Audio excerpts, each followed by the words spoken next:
Bismillahirrahmanirrahim. Assalamualaikum warahmatullahi wabarakatuh. Innal hamdalillah nahmaduhu wa nasta'inuhu wa nastaghfiruh wa natubu ilaihi wa na'udzu billahi min shururi anfusina wa sayyiati a'malina. Man yahdihillahu fala mudilla lahu wa man yudlil fala hadiya lahu. Asyhadu an la ilaha illallah wa asyhadu anna Muhammadan abduhu wa rasuluh.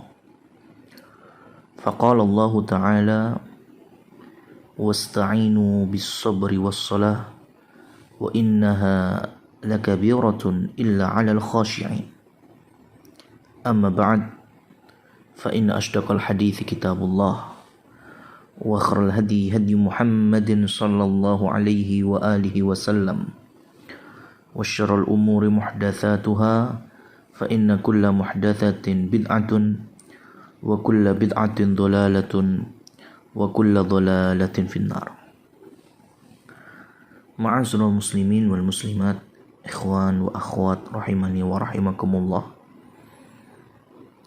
Selepas kita bersyukur kepada Allah dengan berlangsungnya kajian melalui jarak jauh, dan salawat serta salam juga membasahi lisan kita untuk terus menjunjung tinggi nama besar Nabi Muhammad SAW. Khususnya di hari-hari ini kita berusaha untuk mengagungkan namanya, membela kehormatannya dari segala yang melecehkannya berikut syariat-syariat yang dibawa beliau. Dan pembelaan terbesarnya antara lain kita bermajlis, menuntut ilmu, dan kita bersabar di atas hal itu. Sebagaimana ayat yang menjadi muqaddimah kami yang ada di dalam Quran surat Al-Baqarah ayat 45. Wasta'inu bis-sabri was-salah wa innaha lakabiratun illa 'alal khashi'in. Jadikanlah sabar dan salat sebagai penolong kalian. Sesungguhnya sabar, salat itu sungguh berat, kecuali bagi orang-orang yang khusyuk. Itulah kenapa ketika Allah Subhanahu wa Ta'ala memotret para sahabat, tarahum rukka'an sujjada, dari potongan Quran surat Al-Fatah 29 atau ayat terakhir, Allah sedang menjelaskan bahwa ciri para sahabat di mata Rasulullah SAW, dan tentunya kita akan mengambil pelajaran dari ayat tersebut, ialah engkau senantiasa menyaksikan mereka dalam kondisi rukuk dan sujud. Allah tidak menyebut engkau saksikan mereka dalam kondisi sholat. Kenapa? Karena sesungguhnya rukuk sujud dengan penuh tumakninah, sabar dalam tempo waktu yang tidak singkat, gerakan yang begitu khusyuk dan tunduk kepada Allah, itu hanya bisa dilakukan oleh orang-orang khusyuk. Tidak semua orang bisa. Kalau hanya sholat ya, dari takbiratul ihram sampai salam, jentat jendit semuanya bisa. Sholatnya kakek-kakek usia 70 tahun, kalau tidak diimbangi dengan kekhusyuan dan kesabaran, maka tidak akan berbeda dengan sholatnya anak 7 tahun. Kenapa? Karena memang sholat dan sabar merupakan amalan yang tidak banyak orang berhasil meraihnya. Sehingga dua amalan ini begitu jelas ya, di frame oleh Al-Quran, dan semoga kita bisa melakukan dua-duanya. Sholat dalam artian ruka'an sujada, banyak rukuknya, banyak sujudnya dengan tumak nina. Dan kita pun juga bisa bersabar. Nah, saudara-saudariku yang dirahmati Allah tabaraka wa ta'ala, kesempatan kali ini merupakan edisi terakhir dari rentetan kajian secara jarak jauh tentang sabar di dalam menuntut ilmu. Yang pertama kita sampaikan sabar dari sisi guru kepada muridnya. Kemudian yang kedua, bagaimana selaku murid kita bersabar untuk menuntut ilmu spesifiknya atau fokusnya pribadi masing-masing. Bagaimana bisa lama duduk bermajelis, bagaimana mencari nalar yang mudah untuk memahami, ya. Dan kita contohkan 4 dari kaidah Imam Asy-Sya'bi rahimahullahu tabaraka wa ta'ala. Maka sekarang kita akan masuk ke poin yang terakhir, yaitu sabarnya kita terhadap guru. Sabarnya kita terhadap guru. Untuk mengawalinya akan kami berikan satu asar dari sahabat, yaitu Abdullah ibnu Mas'ud radhiyallahu anhu. Dan satu catatan, ini bukan hadis. Kalau ini hadis maka tentunya munqati, terputus. Jadi hadis dhaif. Yang benar ini adalah asar atau ucapan Abdullah ibnu Mas'ud, yakni sahabat, yang dinukil oleh Imam Al-Bukhari rahimahullah di dalam kitab beliau Al-Adabul Mufrad.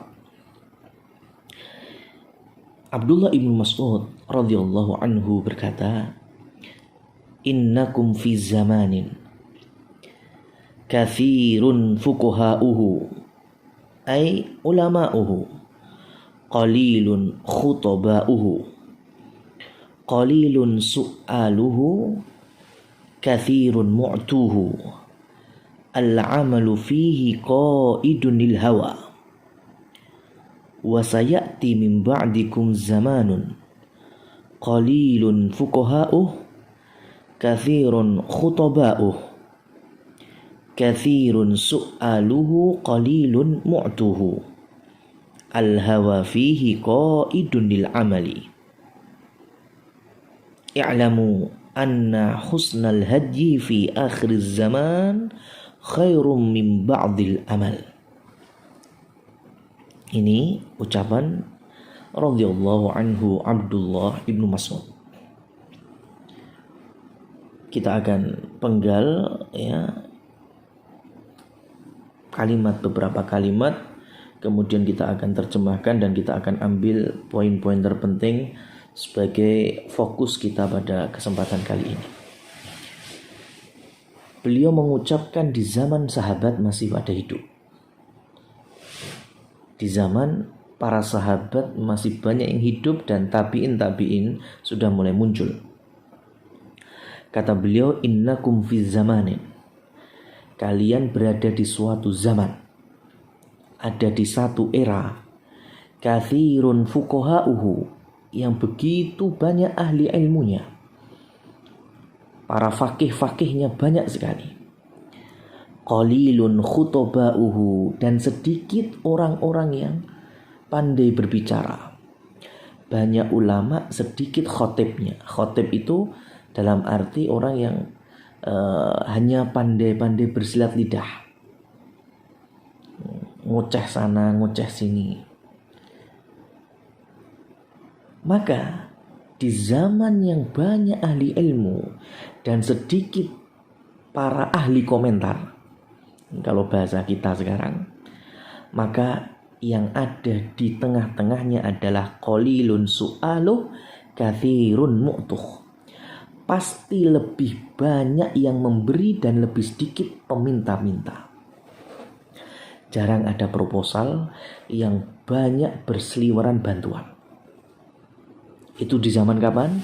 Di zaman ketika ahli ilmu lebih banyak dibanding para khotib pencari mimbar. Dalam tanda petik, pencari mimbar, pencari masa. Maka kata beliau, al-amalu fihi qaidunil hawa. Maka di zaman seperti itu beramal itu lebih mulia. Kenapa? Karena rata-rata sudah punya ilmu. Maka amal diutamakan. Amal bisa menyetir hawa nafsu. Semakin banyak beramal, semakin mengkerut itu hawa nafsu.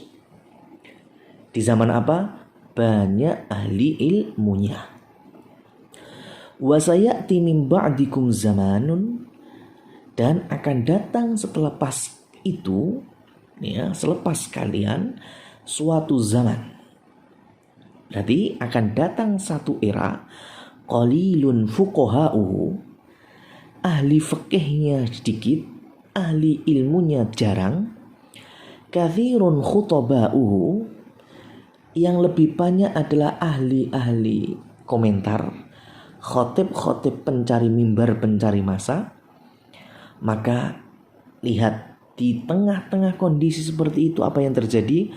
Kathirun su'aluhu qalilun mu'tuh.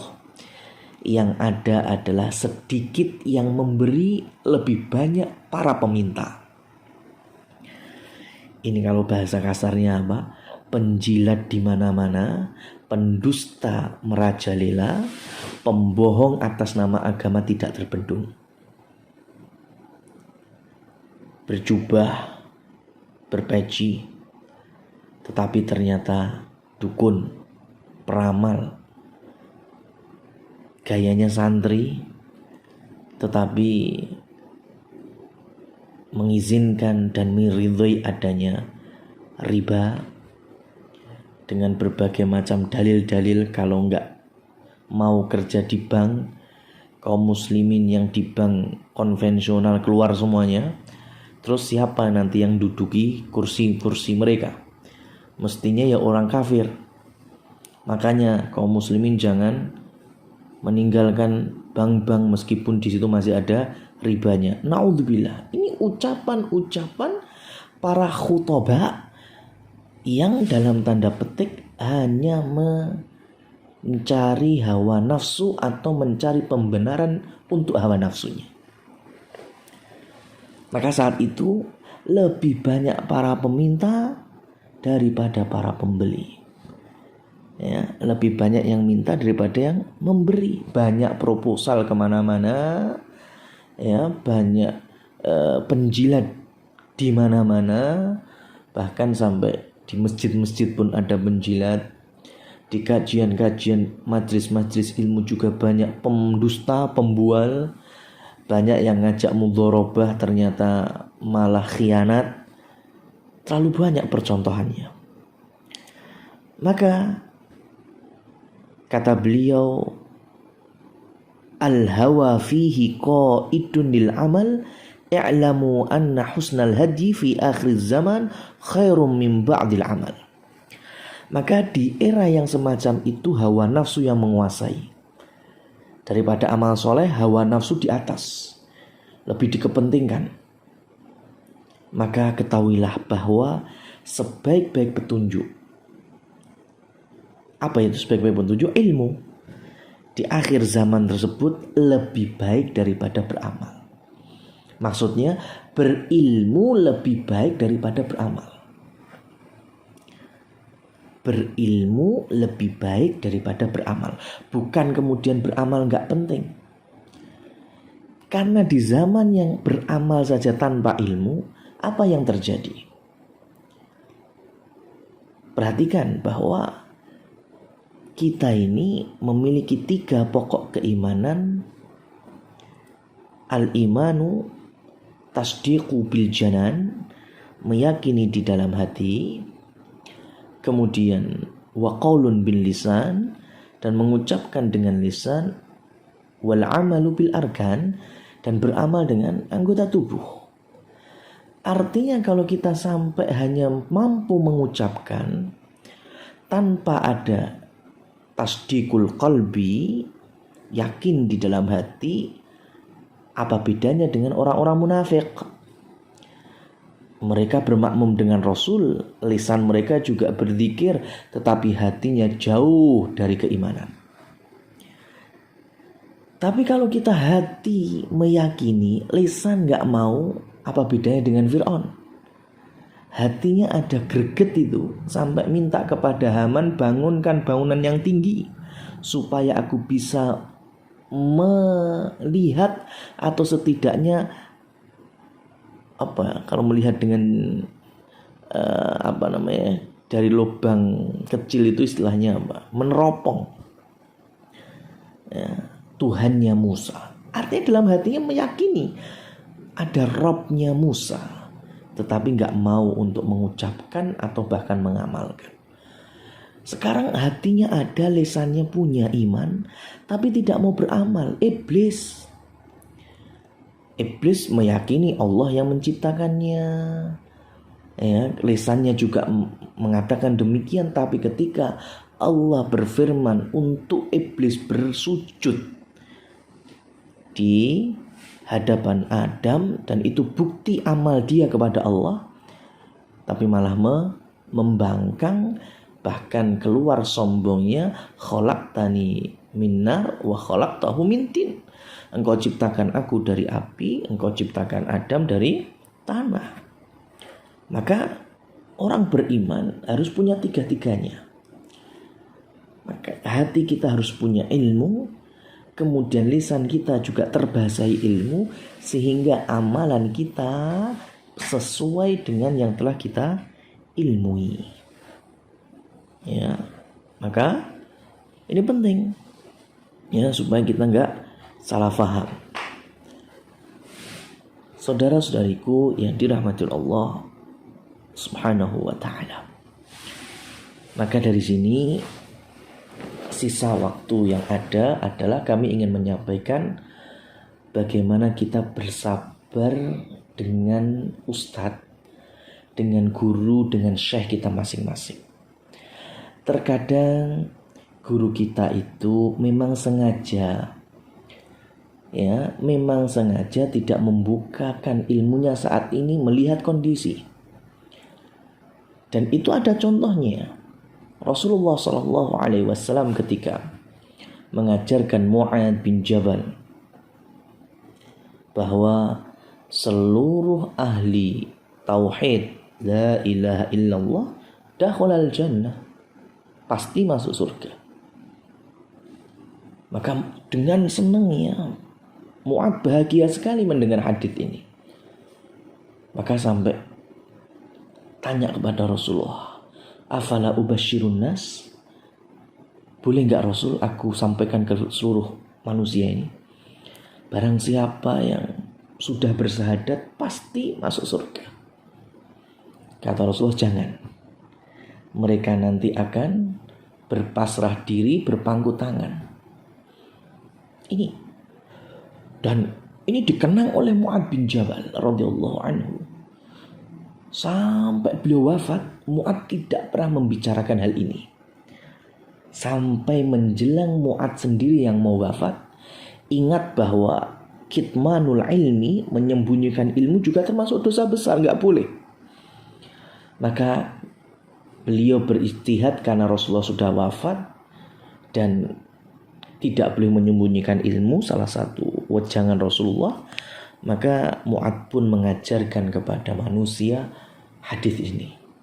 Artinya guru yang benar, guru yang solutif, sangat faham apakah ini harus saya ajarkan sekarang atau mungkin akan aku kasih tempo dulu sampai waktu yang tepat.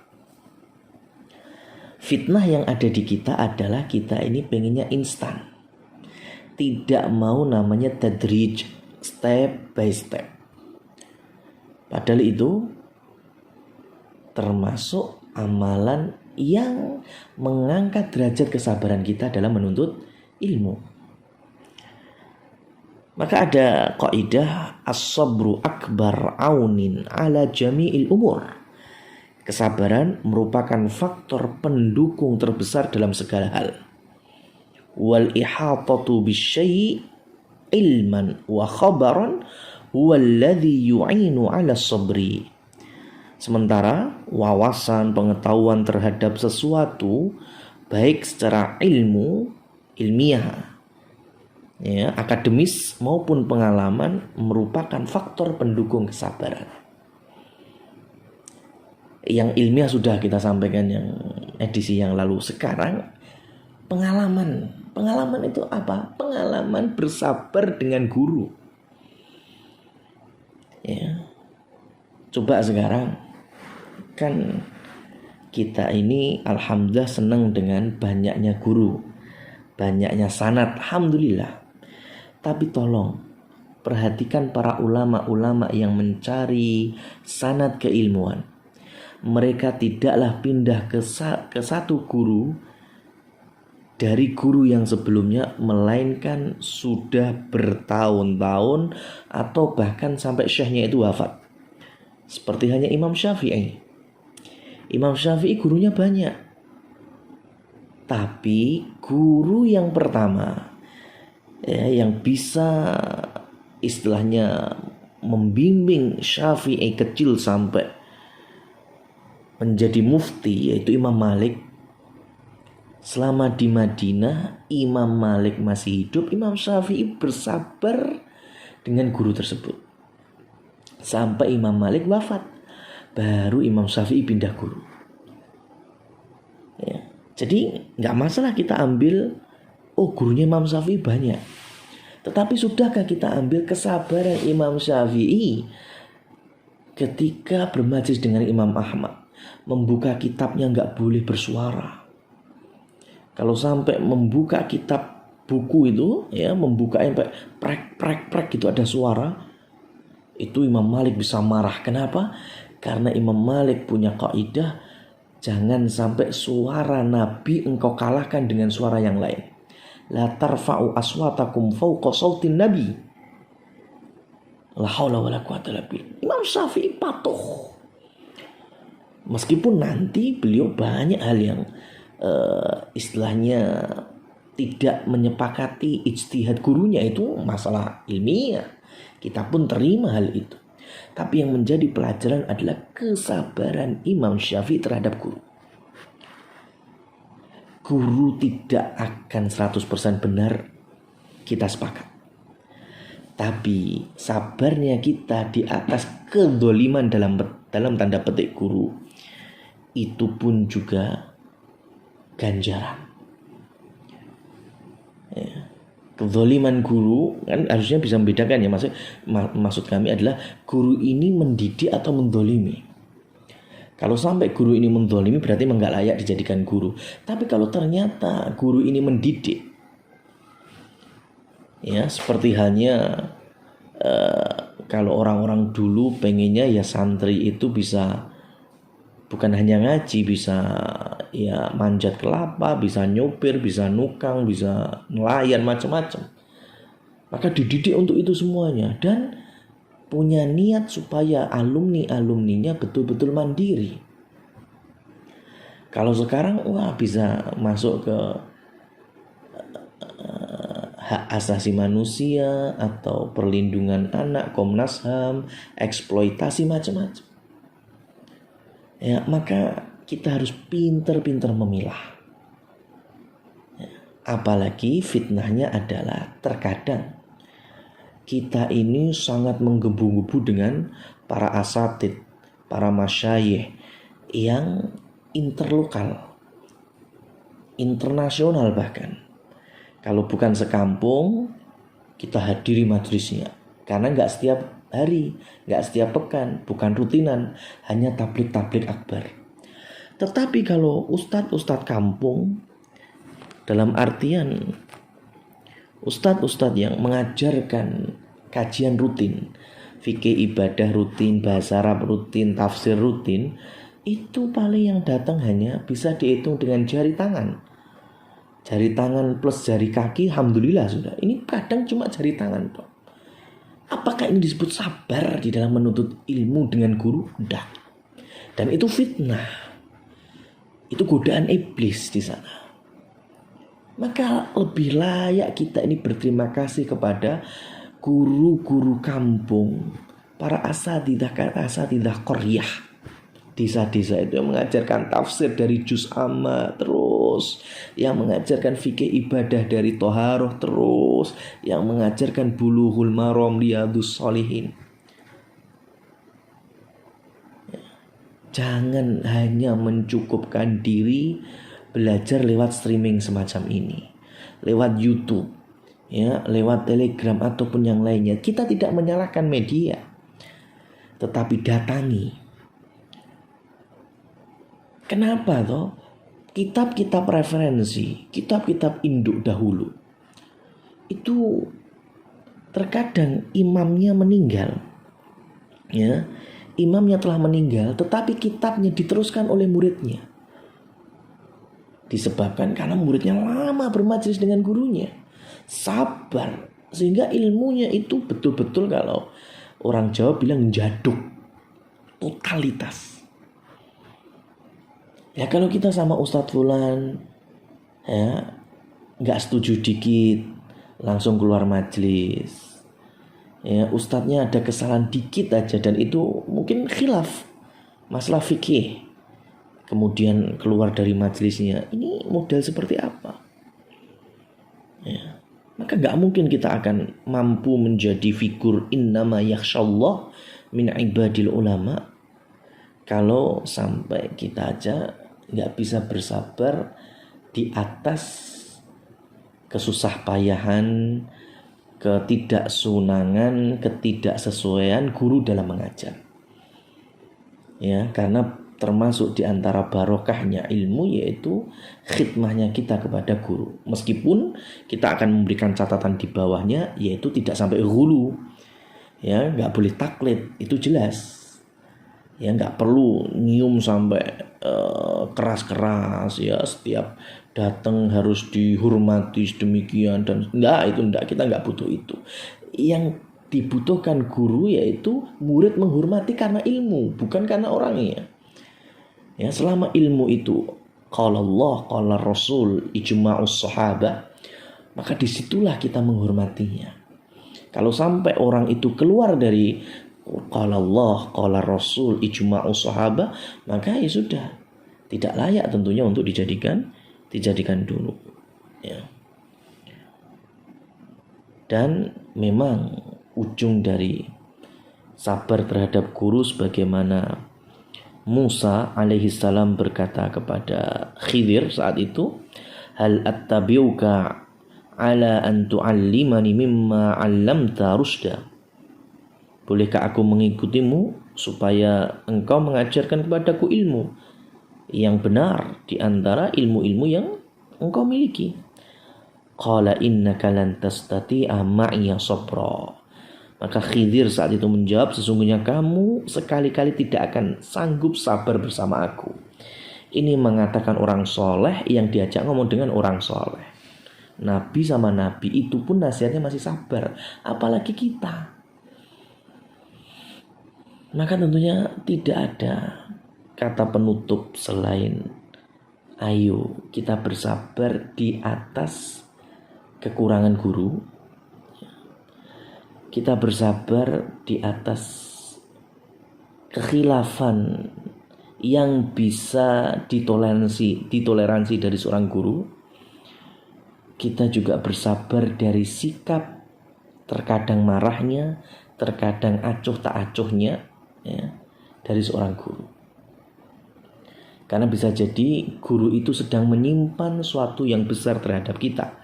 Sebagaimana Rasulullah SAW ketika beliau ditanya oleh para sahabat, ya, ketika mereka berlayar airnya kurang, kemudian ketika sudah di darat datang kepada Rasul, bagaimana hukum kalau kita berwudu dengan air laut? Maka Rasul pun menjawabnya itu nggak cuma satu, bahwa tahurun ma'uhu, airnya suci, dan bangkai binatang laut itu pun juga halal. Lihat, ya, terkadang guru memang semacam ini. Ditanya satu, jawabnya bisa kompleks. Kenapa? Karena tahu kalau di laut bukan hanya kurang air, bisa saja kurang makan. Kalau kurang air, wudhunya bagaimana dengan air laut? Maka ketika kurang makanan pun bangkai di laut pun juga bisa menjadi halal. Ma'asyiral muslimin wal muslimat rahimani wa rahimakumullah. Demikianlah. Semoga kita diberkahi dengan memiliki guru-guru yang soleh, guru-guru yang robbani, guru para asatidzah, para da'i yang senantiasa istiqomah berada di jalur manhaj salafi ini, ya, manhaj ahli sunnah wal jamaah, yang tidak akan keluar dari koridor qala Allah wa qala Rasul wa ajma'us sahabah. Wallahu a'lam bishawab. Wabillahi taufiq wal hidayah. Wassalamualaikum warahmatullahi wabarakatuh.